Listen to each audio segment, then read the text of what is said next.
first down completion.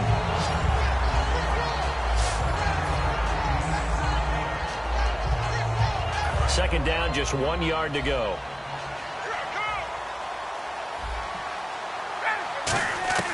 On second down, Ryan. Throwing left side here, and it's complete. Give him 10 yards on that one, and that'll earn him a fresh set of downs. And on that last play there, he's over 400 yards passing now. You know what that generally means? Success. That, and it means you really didn't miss opportunities. Usually very accurate. The ball's getting to the right place. Guys are making yardage after the catch. That means the offensive line has had to pass protect pretty well, too. Yeah, everyone dialed in.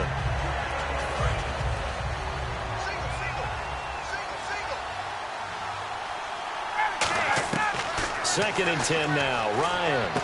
Oh, he dropped it. They were looking for him in the middle third. He couldn't catch it. Now third down. And he's certainly not a guy that drops that football very often. Indeed, because that's a bit of a surprise. I know he's in the middle of some traffic and people, bodies all around him, but he usually has the focus to haul that one in. On third down, Ryan. And he takes a shot on the release as this will be incomplete. Putting pressure on the guy throwing the football is always good, but when you can couple that with contact on him, that leads to an incomplete. As we just saw there, that's winning football. So we're back in the offense getting set following the call of that timeout.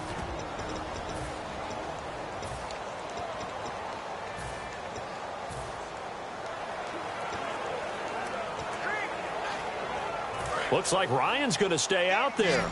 Indeed, they're going to try for this on fourth down. They're going on fourth down. It's Ryan. Finding Gabriel complete. It'll be a gain of 11, and they're able to move the chains as they convert on fourth and long. Well, the field goal attempt was well in hand. They had that, but they decided to go for it anyway. Extreme confidence, it looks like. Yeah, but I bet the defense is going to remember this one, right? They kind of rubbed their nose in it. And the coach has decided to... After review of the play, the rookie on the field stands. Well, he challenged the play. It did not pay off. And that means he lost a timeout in that challenge. And as a coach, you hate that. Don't know if you took the advice of the player. You threw it yourself, but it didn't go your way. At the end of the day, it all comes back to the head coach. He has the final determination on whether to actually challenge the play or not. In this case, it didn't pay off for him. And that's got to be so heartbreaking. You throw that flag, you probably feel really confident, and then all of a sudden, boom, you lose the challenge. Yeah, when you take a look at it, you're throwing that flag because you believe you're going to be right. And when it comes back the other way, you have to regroup. It's been a pretty long drive. This will be play number 9, and they need 10 yards out of it on third. From the gun on third down, Ryan. And he couldn't hang on to it through the contact. Incomplete. After all the preparation, all the practice, a play like that will absolutely break your heart. They had everything they wanted, just unable to complete it. In the end zone, a big-time drop. The offense staying out there. They look prepared to go here on 4th and 10. Fourth down. Here's Ryan. This will be caught at about the 5. And he'll take it into the end zone. Touchdown, Atlanta. Taylor Gabriel, a 16-yard touchdown. And the Falcons cut into that lead. Big fourth down conversion for the score, and the defense, that is a tough pill to swallow. Big time for them. How about them just deciding to go for it on fourth down? And, okay, forget the field goal, because that looked like an easy 3 points. Yeah, you might have had a defensive breakdown in there, but they pressed the issue and found a way to get it into the end zone. Give them big credit for that. Danny Amendola on the return. And they're going to start this drive in pretty good shape as they get it up past the 30. So the Patriots coming out now. And they'll just simply be looking to build off the confidence of the last time out where they scored a touchdown. Then confidence is powerful, isn't it? When you've scored once, you feel like you can go back out there and get it done again. Doesn't matter what the defense throws at them. They feel like they're in a groove right now, and they want to get out there and show it. Yeah, hoping to stay in that groove here this go-around. And he dumps it off to Blunt. A really nice pickup of 14 yards, and it moves the sticks. And now with that completion, he's north of 200 yards here in the first half. And he's going to break our statistician, Marvin, isn't he? Now, hang on here. Timeout called by the defense.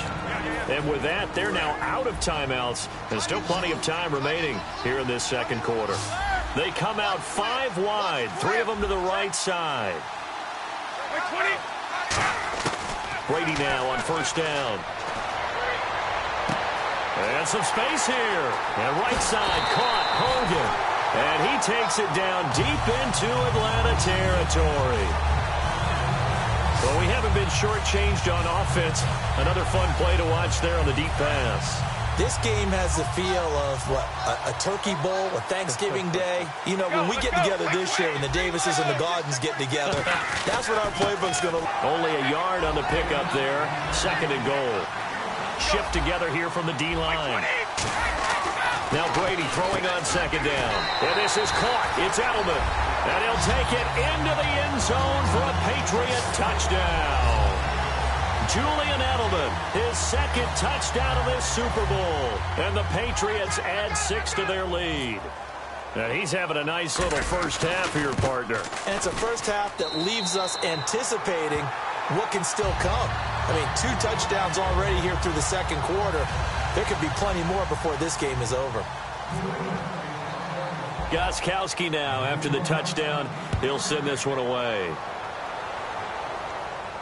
That'll be taken in the end zone. And he'll wind up about 4 yards shy of where he would have been if he had taken a knee, as they'll start at the 21-yard line.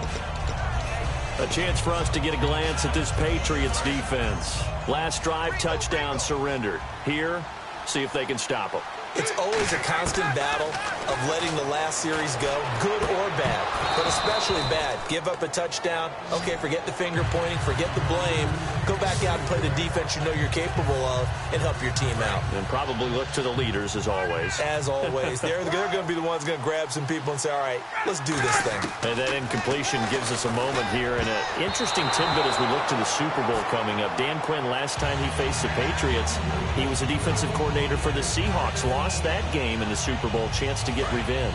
Chance to get revenge, but even more so, he's a guy leading his team that everyone's going to say a rookie coach in the Super Bowl. First time there. But to your point, D coordinator of Seattle for that game. Defense coordinator of Seattle when they beat Denver in the Super Bowl. So he has Super Bowl experience that he carries into this game, and that should help his team. What a job he's done this season. My next teammate used to tell me all the time, I hate experienced quarterbacks because no matter what, you really can't hide what you're doing. And I think that right there, he knew right away where the blitz was coming from, where his primary guy was going to be, and he ended up going to a secondary target for a nice game. I was just going to ask you, that wasn't the primary target. He's so good at that, isn't he? I think he knew right away that he wasn't going to get to his primary guy. I think he read that as soon as he got to the line of scrimmage, knew where the pressure was going to come from, and said, I know how to beat that, and that's what he did. Oh, a battle for it here, and this will be caught. That one good for 16, and the drive will continue. Really excellent job there of just going up and getting it. Brandon, I'm a defender. I shouldn't be this excited, but what a play by the receiver downfield to elevate and make the catch. He sets to fire deep. And my goodness, another interception. Devin McCourty picks it off. And a big turnover there as his guys will get the football back.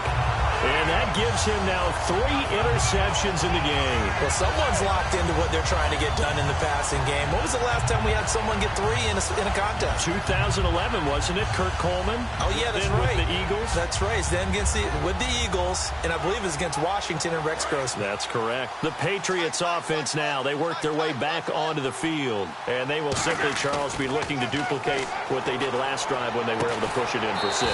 And they hope it'll be that easy, right? To be able to take exactly what happened before, replicate it. They may have to make a few additional changes along the way because I'm sure the defense will make some adjustments, but they've got to have great confidence having scored the last time out. Throwing now is Brady. And that is incomplete. He was trying to go back to Edelman, and now it's second down. With that incompletion, have a second here. Let's talk Super Bowl. Falcons, Patriots, time for the keys to the game, brought to you by Charles Davis Automotive. Best customer service anywhere in the world, partner, let me tell you. All right, for New England, they want to be more physical running the football, I believe, with LeGarrette Blount. That way, they control the clock, keep the ball away from Matt Ryan. If you're Atlanta, they want to catch a flyer out of the gate, which means get out to a fast start, make New England chase them, and make sure they get a chance to use those great athletes on offense. And when all else fails as a defender, when you're not there in the coverage, your best friend is exactly what we saw there. A big play shot taken by the offense. Unfortunately, it ended in a big drop. Malcolm Mitchell out of the University of Georgia was the intended receiver, and that brings up fourth down. One thing I know from experience is that when the deep ball is thrown and you're the defender, you've got to fight that little bit of panic that emerges. You've got to play the ball really well. It's a 50-50 jump ball play. And guess what? They took a shot. How are you going to win it? And in this case, they managed to get it done. Boy, a real head-scratcher there. And the Falcons will take control of the football in great field position. And, partner, I'm not really sure what in the world they were thinking on fourth and long there at this stage in the game. But do you think social media may be firing up a little bit right now? Oh, the coach is trending right now. Right? There's no doubt about it. People wonder what that decision was. But it takes me back to a number of years ago. A very successful coach in the league had told himself before a playoff game he was going to be aggressive. No matter what, he's going to be aggressive. And it ran his team into some real problems early, and they got upset in that playoff game. Let's see if this team can recover. Well, that's aggressive in capital letters with glitter, 7 underscore. I mean, that's the definition of aggressive. Yeah, you can almost hear the cheerleaders doing the be aggressive chant behind it, and he listened to it. Give him 5 on the carry there, and it'll be second down. And that's exactly what you want on a first down run. Pick up 5 yards, bring up 2nd and 5. The defensive line, though, they've got to figure out a way to out-leverage the guys up front because the offensive line is winning at the point of attack. Again, they'll run with Freeman. And eventually stopped just shy of the goal line right around the 2. It's a nice pickup of 12 yards, and it gives him a first and goal. And a new set of downs here after picking up the first on the ground. Well, so much for him being bottled up throughout the day. Finally finds a way to break through and get a really nice gain. The defense had felt great about what they had going. Now they... And this is caught for a